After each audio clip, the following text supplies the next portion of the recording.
இன்று இந்த நொடியிலே அவர் அற்புதம் செய்ய முடியும் பிரியமானவர்களே. ஆமா யெகோவா ஈரே, அவர் எல்லாவற்றையும் பார்த்துக் கொள்ளக்கூடிய இறைவன், ஏக இறைவன். தேவனாகிய கர்த்தர் இன்றைக்கும் அற்புதங்கள் செய்ய அவர் போதுமாக இருக்கிறார். எனவே 2026 நிச்சயம் எனக்குள்ள ஒரு வெளிப்பாடு கிடைக்கிறது. அது பெஸ்டா இருக்கும் கர்த்தர் பேசிக்கொண்டே இருக்கிறார். எனவே 2026 நீங்கள் மேன்மை பெறுவீர்கள், யோர்தானை தாண்டுவீர்கள், எரிகோவை கடந்து கானானை சுதந்தரிப்பீர்கள்.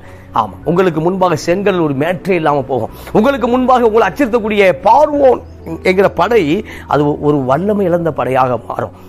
எகிப்து சாம்ராஜ்யம் பெரிய சாம்ராஜ்யமா இருந்தது. ஆனால் இஸ்ரவேல் தேவனுக்கு முன்பாக, இஸ்ரவேல் மக்களுக்கு முன்பாக அந்த காரியங்கள் முழு எகிப்தோட எக்கனாமிக்கே போயிடுச்சு.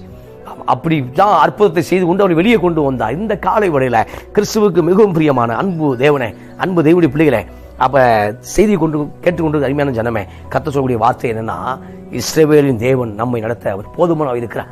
அப்ப அவரை நோக்கி பாருங்கள். பிரச்சனை போராட்டங்கள் வரும் பொழுது மனிதர்கிட்ட போய் நிக்காதீங்க, கர்த்தரை நோக்கி பாருங்க. கர்த்தரை பாருங்கள். அவரை தேடுகிறவர்கள் ஒன்றும் அவர் தேடுகிற யாரும் குறைபட்டு போவதில்லை.